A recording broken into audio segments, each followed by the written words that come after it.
Banyak hal yang bisa membuat kita takjub akan seseorang. Misalnya bagaimana ia bergaul, berbicara, mengajar, bekerja, melayani, berdoa yang mungkin membuat kita terpukau. Apakah kekaguman akan apa yang tampak dalam tampilan insani dan bahkan batas-batas manusiawi ini mengantar kita kepada realitas ilahi, kepada kepercayaan, kepada hadirnya Tuhan dalam diri orang itu? Jangan sampai apa yang membuat kita terpukau malah menjebak kita pada keterbatasan manusiawi yang membuat kita mempertanyakan apa yang luhur dan yang baik di balik tampilan fisik. Hari ini peringatan Santo Yohanes Maria Vianney. Ia dikenal ketika mudanya seminari orang yang lambat dalam studi, susah tetapi tekun, hidupnya saleh. Maka dengan susah payah ia lulus. Ketika ditabiskan, ia tidak segera diberi kuasa untuk mengampuni dosa karena pemikiran-pemikirannya yang tidak bisa mengikuti perkembangan teologi pada waktu itu. Akhirnya oleh uskupnya ditempatkan di suatu desa yang terpencil di antara orang-orang yang sederhana. Apa yang terjadi?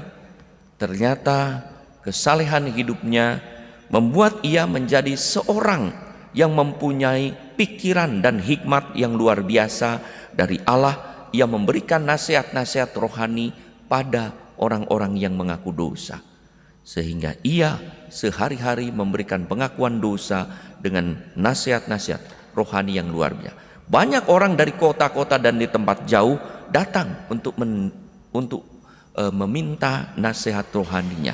Bahkan sampai dalam sehari ia harus memberikan pengakuan dosa yang terlama tanpa henti 14 jam. Desa Arts di mana terpencil menjadi tempat ziarah yang luar biasa. Ia diangkat menjadi seorang santo dan kini menjadi seorang pelindung semua pastor paroki. Luar biasa, orang bisa terjebak pada keterbatasan luar. Saudara-saudari yang terkasih, para pendengar Yesus kagum mendengar bagaimana Yesus mengajar dengan penuh hikmat dan kuasa bagi mereka yang berasal dari Allah. Bagi mereka Yesus itu berasal dari Allah, kuasanya itu. Tetapi kemudian ketakjuban itu tidak mengantar pada rasa syukur atau iman akan kehadiran Allah dalam perkataan dan perbuatan Yesus.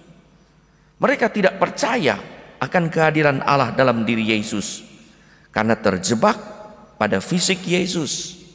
Putra Allah yang menjelma manusia itu lahir di dalam kebudayaan Yahudi di Nazaret. Mereka terjebak pada keadaan badani Yesus, yaitu kondisi sosial kultural Yesus. Mereka tidak menyadari bahwa Allah bisa berbuat apa saja dan menggunakan siapa saja untuk hadir dan menyelamatkan manusia. Allah, Sang Sabda berkenan lahir menjadi manusia melalui tubuh Maria, seorang wanita sederhana Yahudi, dan dibesarkan dalam keluarga Nazaret di bawah tanggung jawab seorang Yahudi tukang kayu, Yusuf. Mereka terjebak, mereka tidak menyadari kehadiran Yesus, bahkan ia adalah putra Allah yang menjadi manusia. Saudara-saudari yang terkasih, para imam adalah orang yang dikaruniai anugerah khusus untuk tampil sebagai pribadi Yesus, terutama pada saat Ekaristi. Mereka diberi kuasa berkat urapan minyak krisma pada upacara sakramen imamat. Mereka tampil sebagai manusia biasa secara fisik, tetapi mereka adalah imam kudus yang diberkati oleh Allah. Kita, baik umat ataupun imam yang bersangkutan, bisa terjebak pada keadaan sosial kultural, pada keadaan fisik, pada keadaan badani. Siapakah imam itu? Kalau kita tidak terbuka pada bimbingan Roh Kudus, tidak memiliki atau tidak membuka pintu iman pada kehadiran Tuhan. Orang bisa berkata, imam itu manusia juga.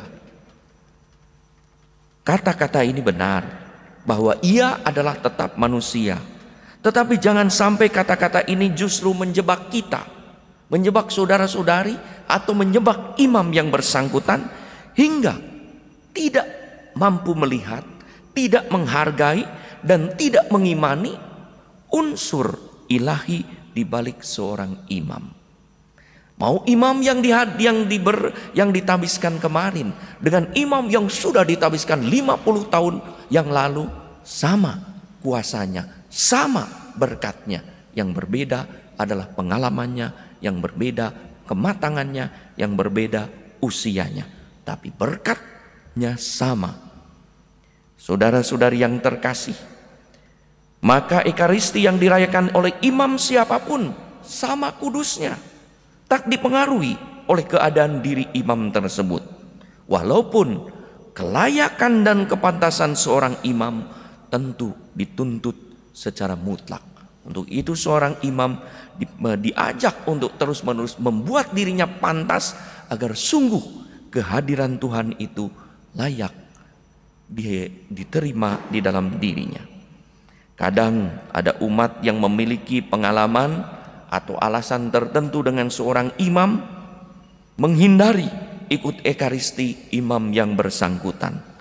Kita bisa memaklumi, tetapi mungkin pertanyaan atau renungannya, sejauh mana dalam kehidupan beriman dan perayaan Ekaristi kita tidak terjebak pada unsur fisik dan keterbatasan manusiawi seperti para pendengar Nazaret yang hanya melihat kemanusiaan Yesus.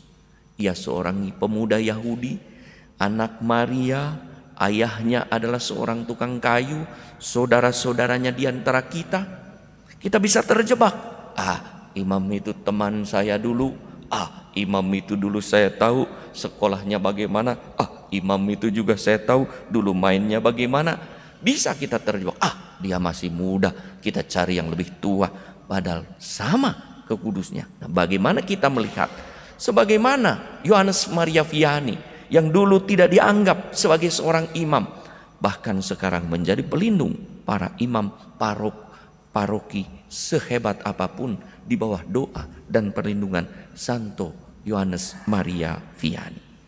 Demikianlah juga kita ini adalah manusia biasa semua, tapi sesungguhnya karena baptisan, karena rahmat khusus, bahkan karena urapan minyak krisma pada saat sakramen penguatan, kita telah menjadi anak-anak Allah yang dilengkapi dengan 7 karunia roh. Bagaimana kita juga bisa melihat kehadiran Allah di dalam diri kita? Bagaimana kita mungkin melihat kehadiran Allah di dalam diri orang lain, bahkan di dalam diri imam, kalau kita sendiri tidak menghargai, tidak mempercayai kehadiran Allah di dalam diri kita? Kita memang manusia, tetapi bukan manusia biasa, karena kita adalah karena baptisan kita menjadi anak-anak Allah.